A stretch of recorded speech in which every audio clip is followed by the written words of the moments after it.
بسم اللہ الرحمن الرحیم۔ السلام علیکم ناظرین، آج کی ویڈیو میں ہم آپ کو 7 جوان بہنوں اور کتے کے قصے کے بارے میں بتائیں گے۔ ویڈیو کو آخر تک ضرور دیکھیے گا۔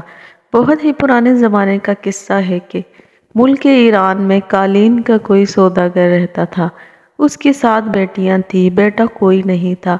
اس کی بیوی مر چکی تھی۔ اس نے دوسری شادی اس لیے نہیں کی تھی کہ سوتیلی ماں نہ جانے بچیوں کے ساتھ کیسا سلوک کرے گی۔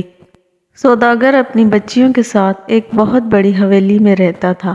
ان کا ایک ساتھی بھی تھا، وہ تھا ایک کتا جس کا نام سناٹا تھا۔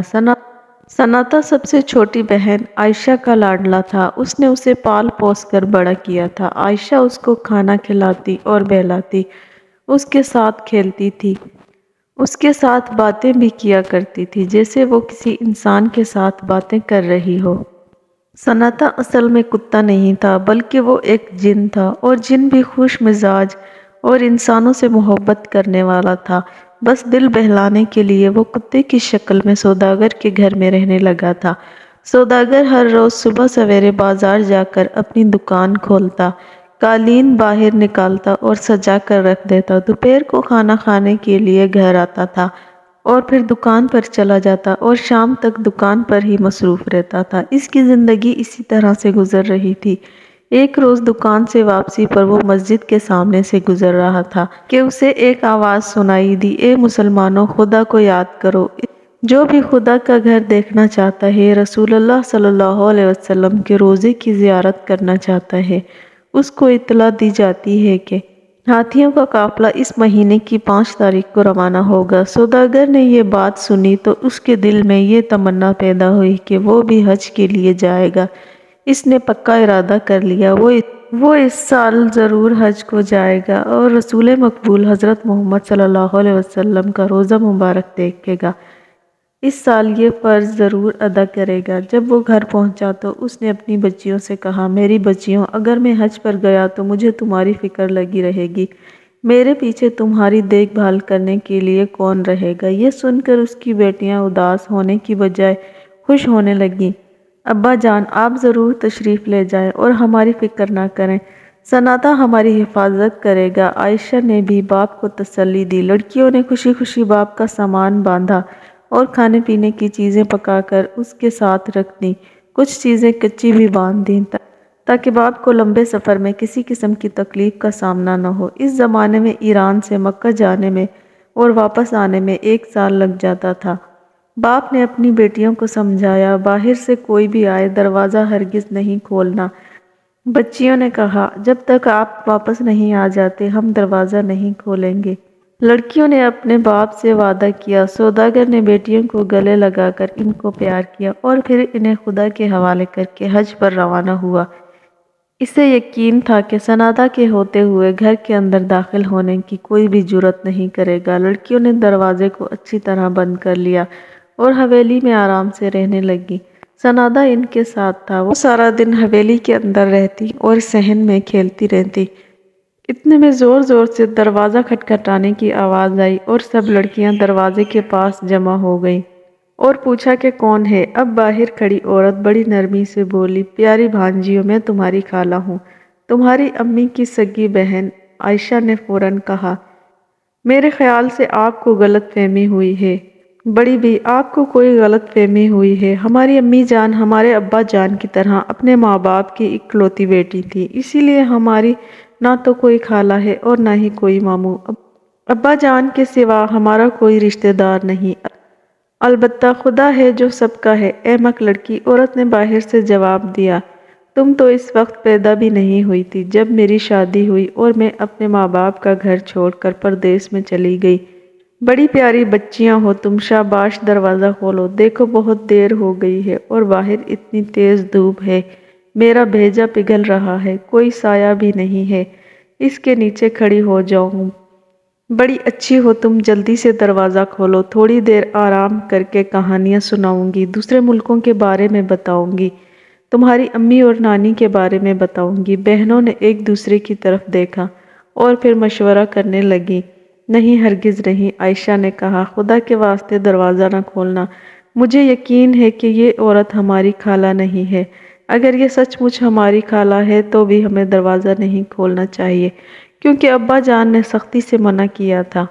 اتنے میں سناٹا زور زور سے بھونکنے لگا۔ کتے کی آواز سن کر نکلی خالہ وہاں سے کھسکتی ہوئی بولی، کتنی گندی بو آ رہی ہے اس کتے سے۔ سناٹا جن تھا، اسی لیے وہ بڑھیا کی آواز صحیح سمجھ گیا۔ اور وہ کون ہے؟ اصل میں وہ چڑیل تھی۔ سناٹا کو معلوم تھا کہ وہ بچیوں کو کھانے کے لیے آئی ہے، اور چڑیل بھی یہ جانتی تھی کہ جب تک یہ جن بچیوں کی نگرانی کر رہا ہے وہ انہیں نہیں کھا سکتی، کیونکہ کتے جن، بھوت اور چڑیلوں کے جانی دشمن ہوتے ہیں۔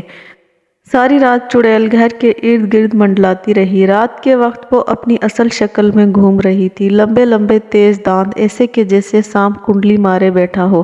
وہ زور زور سے چیخ رہی تھی، اس گھر میں 7 چھوٹی چھوٹی لڑکیاں ہیں، کل میں ان سب کو کھا جاؤں گی۔ کتا ساری رات بھونکتا رہا، میں بھی سناٹا ہوں، ان بچیوں کا رکھوالا ہوں، تم ان بچیوں کا بال بھی باقا نہیں کر سکتی۔ اگلے دن پھر چڑیل عورت کے بھیس میں آئی اور دروازہ کھٹکھٹا کر بولی، پیاری بھانجیوں، دروازہ کھولو، میں تمہیں دیکھ کر آنکھوں کو ٹھنڈا کروں گی، میری مری ہوئی بہن کی نشانی ہو تم، دیکھو میں تمہارے لیے تحفے لائی ہوں۔ جب چڑیل نے یہ کہا تو باقی 6 بہنیں دروازے پر آ کر دروازہ کھولنے لگیں۔ عائشہ نے انہیں دروازہ کھولنے سے منع کیا تو انہوں نے عائشہ کو پیچھے دھکیل دیا اور غصے سے برا بھلا کہنے لگیں، تم تو ہو ہی بے وقوف، تم اور تمہارا کتا دونوں ہی۔ ہماری خالہ آئی ہے اور ہم دروازہ کھولیں۔ فرض کرو اگر وہ سچ مچ کی خالہ نہیں بھی ہیں تو کیا فرق پڑے گا؟ ایسی نرم دل بڑھیا ہمارا کیا بگاڑ سکتی ہے؟ وہ ہمارے لیے تحفے لے کر آئی ہے، وہ ہمیں مزے مزے کی کہانیاں بھی سنائے گی۔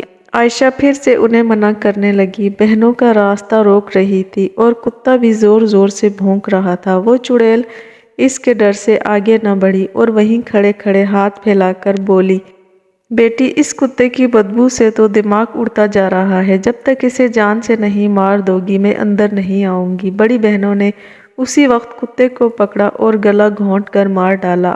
عائشہ بیچاری بہت روئی اور اس نے اپنی بہنوں کو بہت منع کیا، لیکن انہوں نے عائشہ کی ایک نہ سنی۔ وہ 6 اور ایک طرف عائشہ، اکیلے وہ کیا کر سکتی تھی؟ عائشہ کو کتے کے پاس چھوڑ کر باقی بہنوں نے بڑی بی کو اندر لے لیا۔ جو ہی چڑیل نے دروازے کے اندر پاؤں رکھا، مردہ کتے کی لاش بھونکنے لگی۔ بڑھیا پھر پیچھے ہٹ گئی اور بولی، مرے ہوئے کتے سے تو اور بھی زیادہ بو آ رہی ہے، میں تو اندر نہیں آؤں گی، پہلے اس کتے کو جلا دو۔ بڑی بہنوں نے فوراً کتے کی لاش کو جلا دیا۔ عائشہ انہیں نہ روک سکی، لیکن جب آگ اچھی طرح بجھ گئی تو اس نے کتے کی راکھ کو سمیٹ کر ایک کپڑے میں باندھ لیا اور اپنے کمرے میں لے گئی اور کتے کو یاد کر کے رونے لگی۔ بہنوں نے بڑھیا کے لیے اچھے اچھے کھانے تیار کیے، اسے مزے مزے کی باتیں سنتی رہی۔ دن کے وقت تو بڑھیا لڑکیوں کے ساتھ ہنستی بولتی رہی جیسے سچ مچ میں ان کی خالہ ہو۔ اس نے لڑکیوں کو تحفے بھی دیے، لیکن جب رات ہوئی تو وہ اپنی اصل شکل میں آ گئی۔ اس کی آنکھیں انگاروں کی طرح چمکنے لگیں، تیز اور لمبے دانت باہر نکل آئے۔ وہ جلدی سے چارپائی کے نیچے چھپ گئی۔ باقی 6 بہنوں کو خبر نہ ہوئی۔ چڑیل نے ان سب کو پکڑ لیا۔ سب سے پہلے اس نے بڑی بہن سے پوچھا، میرے نرم نرم چوزے، بول تجھے کہاں سے کھانا شروع کروں؟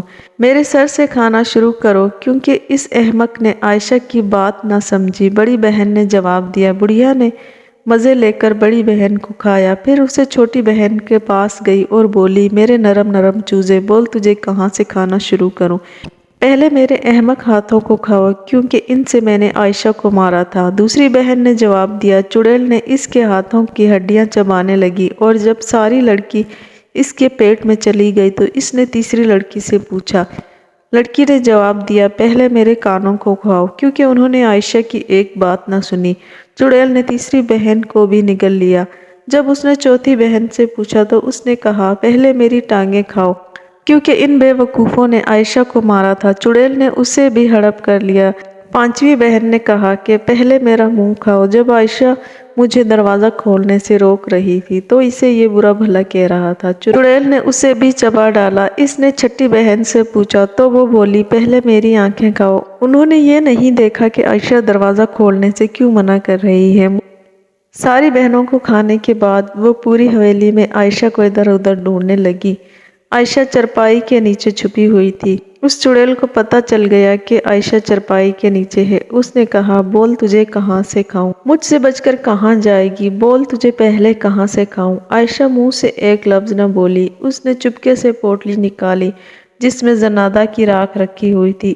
اس نے پوٹلی چڑیل کے منہ پر دے ماری۔ ایسا لگتا تھا جیسے راکھ کا ہر ذرہ زنادہ بن گیا ہو۔ وہ بھونک بھونک کر کہہ رہا ہے کہ میں زنادہ ہوں، ان لڑکیوں کا رکھوالا، جو کوئی انہیں نقصان پہنچائے گا میں اس کی بوٹیاں نوچ لوں گا۔ چڑیل ڈر کے مارے دروازے کی طرف بھاگی۔ وہ چیخ رہی مجھے جانے دو، مجھے جانے دو، یہ کتا مجھے مار ڈالے گا۔ لیکن کتے کی راکھ بھونکے جا رہی تھی میں زنادہ ہوں، میں زنادہ ہوں۔ ان آوازوں نے چڑیل کے جسم میں آگ لگا دی اور وہ تڑپ تڑپ کر مر گئی۔ عائشہ چرپائی سے نیچے نکل آئی اور گھر کا دروازہ بند کر کے تالا لگا دیا۔ پھر یہ تالا اس نے اس دن کھولا جب اس کے ابا جان حج سے واپس آئے تھے۔ امید ہے آج کی ویڈیو آپ کو پسند آئی ہوگی۔ ویڈیو کو لائک کریں، ہمارے چینل اسلام جنت ہے کو سبسکرائب کریں۔